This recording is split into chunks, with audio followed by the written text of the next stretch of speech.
आज आप श्रवण करेंगे तुलसी जी की गाथा और बुढ़िया माई की। कार्तिक महीने में एक बुढ़िया माई तुलसी जी को सींचती और कहती कि हे तुलसी माता सत की दाता, मैं बिलरा सींचू तेरा, तू कर निस्तार मेरा। तुलसा माता अडूबा दो लडूबा दो, पीतम्बर की धोती दो, मीठा मीठा गैस दो, बैकुंठ में बास दो, चटक की चाल दो, मटक की मौत दो, चंदन का काठ दो, रानी सा राज दो, दाल भात का भोजन दो, 11 की मौत दो, कृष्णा जी के कंधा दो। तब तुलसी माता यह सुन सुन कर सूखने लगती है। तो भगवान ने पूछा कि हे तुलसी महारानी, तू क्यों सूख रही हो? तुलसी महारानी ने कहा कि एक बुढ़िया रोज आती है और यही बात कह जाती है, मैं सब बात तो पूरा कर दूंगी, लेकिन आपका कंधा कहाँ से दूंगी? तो भगवान बोले, जब वो मरेगी तो मैं अपने आप कंधा दे दूंगा। जब बुढ़िया माई मर गई सब लोग आ गए। जब माई को ले जाने लगे तो वो किसी से ना उठी। तब भगवान एक बार 12 बरस के बालक का रूप धारण करके आए। बालक ने कहा, मैं बुढ़िया के कान में एक बात कहूँगा तो बुढ़िया उठ जाएगी। सबने कहा, तू भी अपने मन की कर ले बेटा। बालक बुढ़िया के पास गया और कान में कहा, बुढ़िया माई मन के निकाल ले, तू बिलरा सींच मेरा, मैं करूँ निस्तार तेरा। बुढ़िया माई अडूबा ले लडूबा ले, पीतम्बर की धोती ले, मीठा मीठा गैस ले, बैकुंठ का बास ले, चटक की चाल ले, मटक की मौत ले, कृष्णा की कंधा ले। यह सुनकर बुढ़िया माई हल्की हो गई। भगवान ने कंधा दिया और बुढ़िया माई को मुक्ति मिल गई। हे तुलसी माता, जैसे बुढ़िया माई को मुक्ति दी वैसा ही सबको देना। तो बोलो तुलसी माता की जय, कृष्णा भगवान की जय। अब पीपल पथवारी की कथा। एक गुजरी थी, उसने अपनी बहू से कहा कि तू दूध दही बेच आओ। तो वो दूध दही बेचने गई। कार्तिक महीना था, वहाँ पर सब औरतों पीपल सींचने आती थी। तो वह भी बैठ गई और औरतों से पूछने लगी कि तुम क्या कर रही हो? तो औरतों बोली कि हम तो पीपल पथवारी सींच रही हूँ। तो उसने पूछा, इससे क्या होता है? औरतों ने जवाब दिया कि इसके करने से अन्न धन मिलता है, वर्षों का बिछड़ा हुआ पति मिलता है। उस गुजरी ने कहा कि तुम तो पानी से सींच रही हो, मैं तो दूध दही से सींचूंगी। उसकी सास रोज कहती कि तू दूध दही बेच कर पैसा लाकर दे। तो उसने कहा कि जब कार्तिक का महीना पूरा हो जाएगा तब ला दूंगी। और कार्तिक का महीना पूरा हो गया। पूनम के दिन गुजरी पीपल पथवारी के पास धरना लेकर बैठ गई। पीपल ने पूछा कि तू यहाँ क्यों बैठी है? उसने कहा कि मेरी सास दूध दही के पैसा मांगी है। तो पीपल ने कहा, मेरे पास पैसा नहीं है, यह पत्थर डंडे पान पते पड़े हैं, वो ले जा और गोलक राख देना। जब सास ने पूछा, पैसा लाई है? तो गुजरी ने कहा, मैंने पैसा गोलक में रखा है। तब सास ने गोलक खोलकर देखी तो सास देखती रह गई कि उसमें हीरे मोती जगमग कर रहे हैं। पत्थर ढिढेरे और पत्ते का धन हो गया। सास बोली कि बहू इतना पैसा कहाँ से लाई है? तो बहू ने आकर देखा तो बहुत धन पड़ा है। तब गुजरी ने कहा, सासू जी मैंने तो 1 महीना दूध दही से पीपल की पथवारी में सींचा था और मैंने उसे धन मांगा था तो उसने मुझे पत्थर ढिढोरे पत्ते दिए थे जो मैंने गोलक में रख दिया था और वह हीरे मोती हो गया। तब सासू जी ने कहा कि अब की बार मैं भी पथवारी सींचूंगी। सासू दूध दही तो बेच आती और हंडी धोकर पीपल पथवारी में वो राख आती और बहू से कहती कि तू मेरे से पैसा मांग। तो बहू ने कहा कि कभी बहू भी सास से पैसा मांगती है क्या? तो सास बोली कि तू मेरे से पैसा मांग। तो बहू ने सास से दूध दही के पैसे मांगी। तो सासू जी पीपल पथवारी पर जाकर धरना लगाकर बैठ गई। तो डंडे पत्थरे पान भाटे उसे भी दिया और कहा गोलक में जाकर रख दो। फिर बहू ने खोल कर देखी तो उसमें कीड़े मकोड़े चल रहा था। गुजरी ने सास से कहा, यह क्या है? तो सास देख कर बोली कि पीपल पथवारी ने तेरे को तो अन्न धन दिया और मुझे कीड़े मकोड़े। तब सब बोली कि बहू तो सत से सींचती थी और सासू जी धन की लोभ से सींचती थी। इसलिए हे पथवारी माता, जैसे बहू को दिया वैसे ही सबको देना और सासू को दिया वैसे किसी को मत देना। अब माता लक्ष्मी जी की कथा श्रवण करे। एक ब्राह्मण था, वो रोज पीपल का पेड़ को जल से सींचता रहता। पीपल में से रोज एक लड़की निकलती थी और कहती थी, बाबूजी मैं आपके साथ घर जाऊंगी। यह सुनते सुनते ब्राह्मण दिन पर दिन वो कमज़ोर होने लगा। तो ब्राह्मणी ने पूछी कि क्या बात है ब्राह्मण देव? ब्राह्मण बोला कि पीपल से एक लड़की निकलती है और कहती है कि वो भी मेरे साथ चलेगी। ब्राह्मणी बोली कि कल ले आना उस लड़की को, जहाँ 6 लड़की पहले से ही हमारे घर में मौजूद है, वहाँ 7वीं लड़की और सही होगी। अगले दिन ब्राह्मण उस लड़की को घर ले आया। घर लाने के बाद ब्राह्मण आटा मांगने गया तो उसे पहले दिनों की अपेक्षा आज ज़्यादा आटा मिला था। अब ब्राह्मणी वह आटा सानने लगी तो लड़की ने कहा कि लाओ माई, मैं सान देती हूँ। जब वो आटा सानने बैठी तो परात भर गया। उसके बाद माँ खाना बनाने जाने लगी तो लड़की बोली कि आज रसोई में मैं जाऊंगी।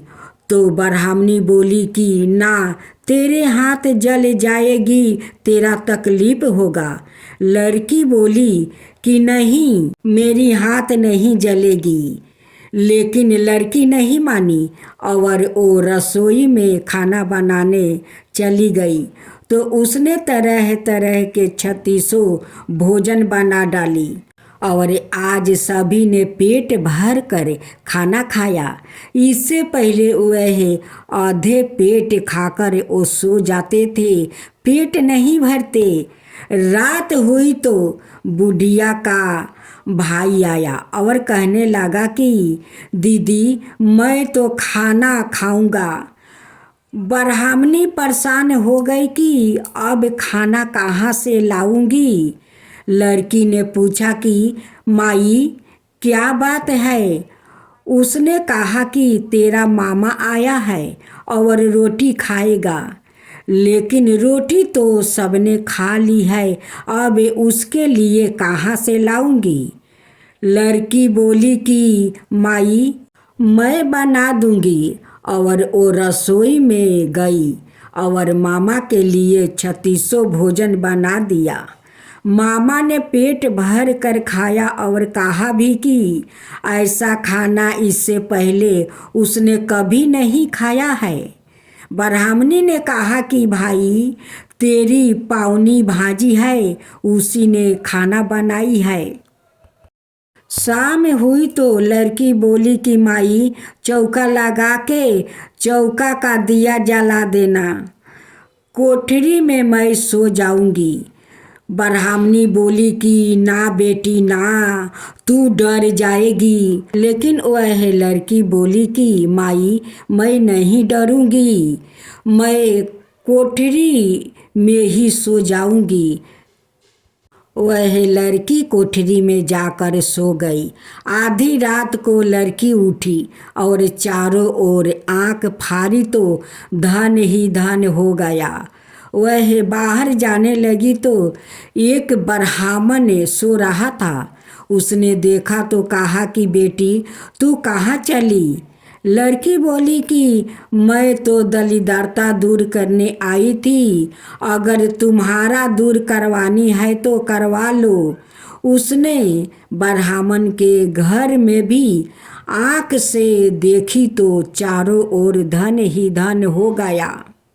सुबह सवेरे सब उठे तो लड़की को ना पाकर उसे ढूंढने लगे कि पावनी बेटी कहाँ चली गई, कहाँ नहीं।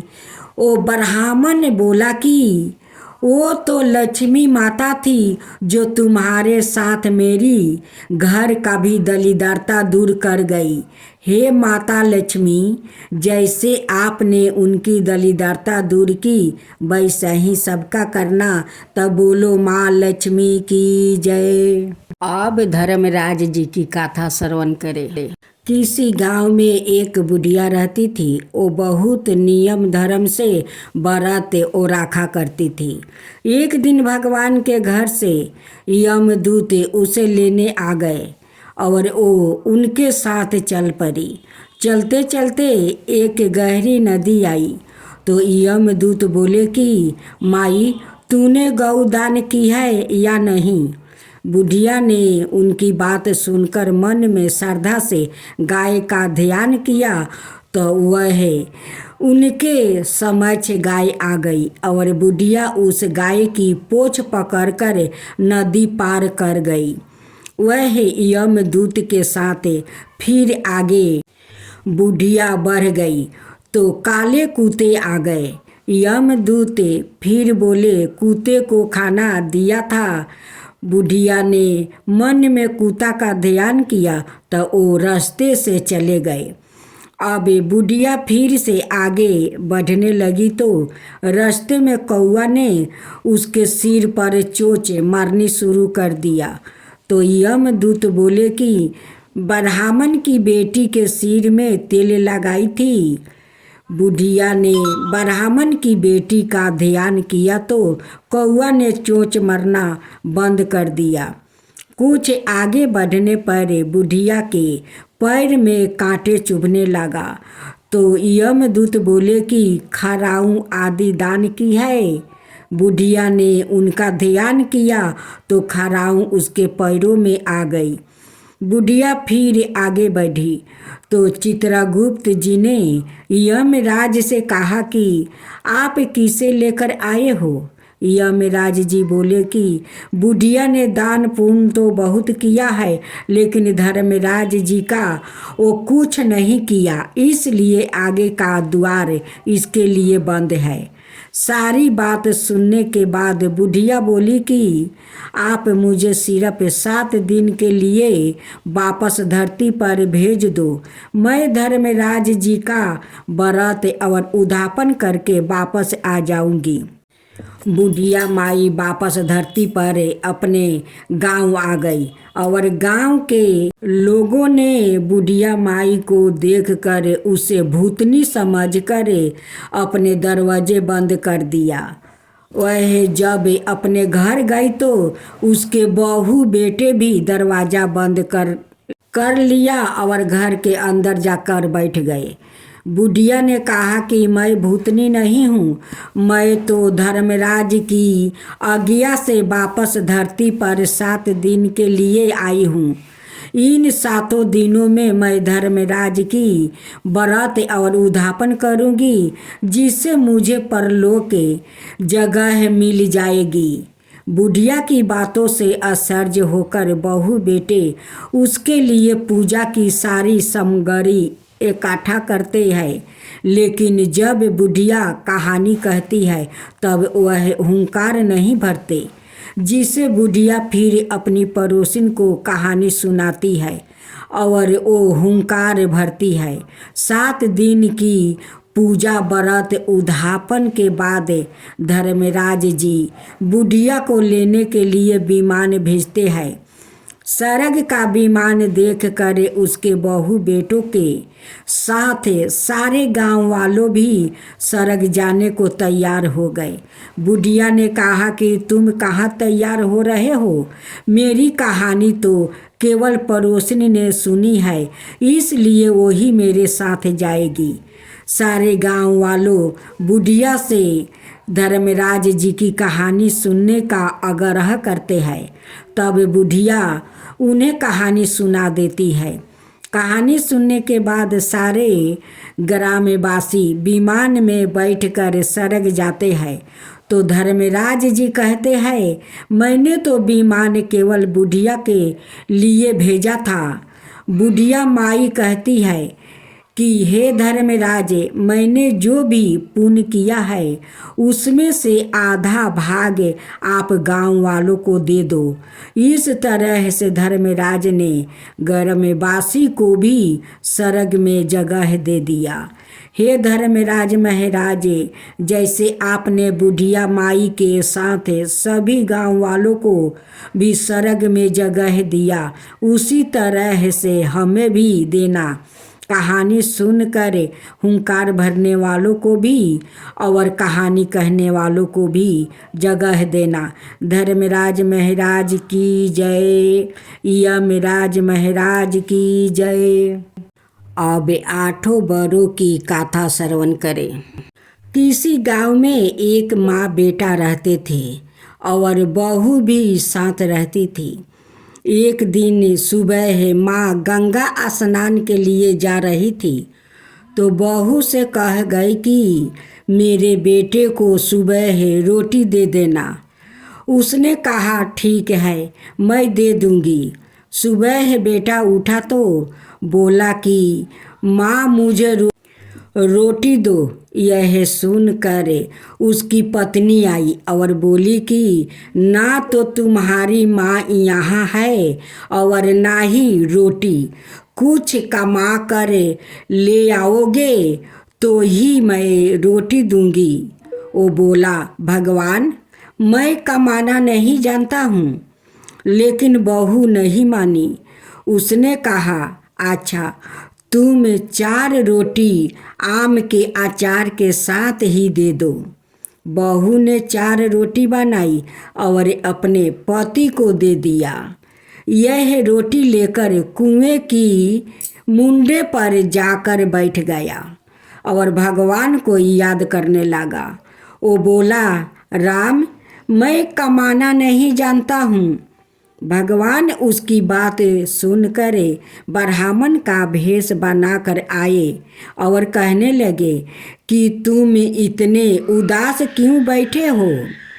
वो बोला, मेरी पत्नी ने कहा है कि जब तुम कमाना जानोगे और कमा कर लाओगे तभी रोटी मिलेगी, लेकिन मैं कमाना नहीं जानता। भगवान बोले कि मैं भी कमाना नहीं जानता हूँ, लेकिन मैं 8 बरों के नाम जानता हूँ। इससे तुम्हारे घर अटूट भंडार भर जाएगा। भगवान बोले कि तुम चावल के दाने ले लेना और पानी की घंटी लेना। जो बर्तन ढके हुए है उसको मुंह खोल देना। जो घर के बर्तन उल्टे पड़े हैं उसे सीधा कर देना। भगवान के रूप में भगवान ने कथा कही और उसने सुनी। रविवार, सोमवार, मंगलवार, बुधवार, बृहस्पतिवार, शुक्रवार, शनिवार 8 बरों का आसरा भरियो, पीहर ससुराल। इसके बाद इसके घर में अटूट भंडार हो जाते हैं। घर पहुंचा तो उसकी पत्नी ने पूछा कि क्या लाए हो? उसने कहा कि 8 बरों का नाम लाया हूँ। पत्नी ने सोचा चलो कुछ तो लाया है। पति फिर बोला कि चावल के दाने और पानी की घंटी ला। जो औंधे मुंह पड़े हैं उन्हें सीधा कर, जो ढके हैं उनका मुंह खोल दे। पति ने कहा, पत्नी ने सुनी। रविवार, सोमवार, मंगलवार, बुधवार, बृहस्पतिवार, शुक्रवार, शनिवार 8 बरों का आसरा भरियो, पीहर ससुराल और अटूट भंडार होते चले गए। अपनी पत्नी से उसने एक दिन कहा कि मैं बेटी से मिलने जा रहा हूँ। फटे से कपड़ा पहने बेटी के यहाँ गया तो बच्चों बोले कि नाना आया है, नाना आया है। बेटी बोली कि नाना क्या आए हैं? 2 दिन की मुसीबत रोटी तोड़ने आए हैं। बेचारा सोचने लगा कि गरीबी सब कहवा देती है मुख से। पिता ने बेटी से कहा कि बेटी मेरी 8 बर की कहानी सुन ले। बेटी ने जवाब दिया कि पिताजी मेरा जूठा हाथ है, और पिता भूखा ही सो गया। अगले दिन बेटी को पिता पर तरस आता है तो कहती है कि पिताजी आप अपनी कहानी सुनाओ। पिता बोला कि चावल का दाने ला, पानी की घंटी ला। जो औंधे मुख पड़े हैं उन्हें सीधा कर दे, जो ढके हैं उनका मुंह खोल दे। पिता ने कही, बेटी ने सुनी। रविवार, सोमवार, मंगलवार, बुधवार, बृहस्पतिवार, शुक्रवार, शनिवार 8 बरों का आसरा भरियो, पीहर ससुराल और अटूट भंडार होते चले गए। बेटी टोकरी भर भर कर वो बांटने लगती है। बेटी की पड़ोसनी ने जब कहा कि तुम तो कहती थी कि तुम्हारा बाप कुछ नहीं लाया है, तो यह इतना सामान जो तुम बांट रही हो यह कहाँ से आया है? बेटी ने जवाब दिया कि मेरे पिता तो खाली हाथ ही आए थे। यह तो 8 बरों की कहानी का फल है। पड़ोसिन बोली कि अपने पिता को कहो कि वो हमें भी 8 बर की कहानी सुना दे। पिता ने कहा कि आज तो मेरा मुख जूठा हो गया है, लेकिन कल मैं कहानी सुना दूंगा। दूसरे दिन पिता ने बेटी की पड़ोसिन को भी 8 बरों की कहानी सुनाई, जिससे उनके घर में भी अटूट भंडार भर गया। जैसे भगवान के भेष में ब्राह्मण की 8 बरों की कहानी से सबके भंडार भर गया, उसी तरह से कहानी कहने वाले और सुनने वालों को भी भंडार भर जाए। जय श्री कृष्णा। राधे राधे। सभी श्रद्धालु भक्त जनों को मेरा सादर प्रणाम है। आज मैं राधा रानी और तुलसी की कथा सुनाने जा रही हूँ। आप सभी कार्तिक माह में श्रद्धा भाव से श्री राधा जी और तुलसी जी की कथा को श्रवण कीजिए। राधा रानी और तुलसी कथा। एक बार राधा जी सखी से बोली, सखी तुम श्री कृष्णा की प्रसन्नता के लिए किसी देवता की ऐसी पूजा बताओ जो परम सौभाग्य प्राप्ति हो। तब समस्त सखियों में से श्रेष्ठ चंदना ने अपने हृदय में एक क्षण तक कुछ विचार किया। फिर बोली, राधे परम सौभाग्यदायक और श्री कृष्णा की भी प्राप्ति के लिए वरदानदायक व्रत है तुलसी की सेवा।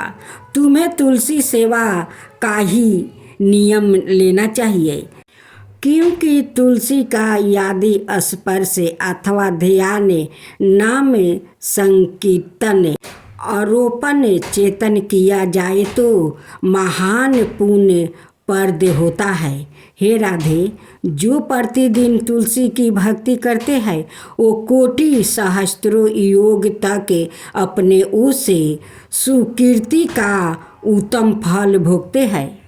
मनुष्यों की लगाई हुई तुलसी जब तक शाखा पर शाखा, बीज, पुष्पा और सुंदर दलों के साथ पृथ्वी पर बढ़ती रहती है, तब तक उनके वंश में जो जो जन्म लेता है वो सभी हजारों कल्पों तक श्री हरि के धाम में निवास करते हैं। जो तुलसी मंजीरी सिर पर रख कर प्राण त्याग करता है वो सैकड़ों पापों से मुक्त क्यों ना हो, यमराज उनकी ओर देख भी नहीं सकते।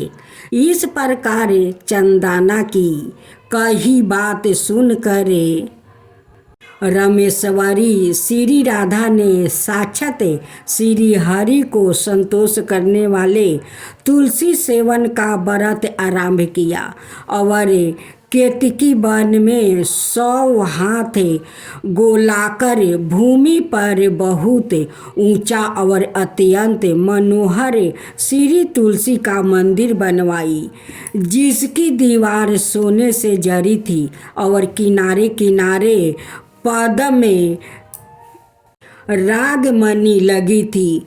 वो सुंदर सुंदर पत्तों, हरे और मोतियों के परकोट से अत्यंत सुशोभित था।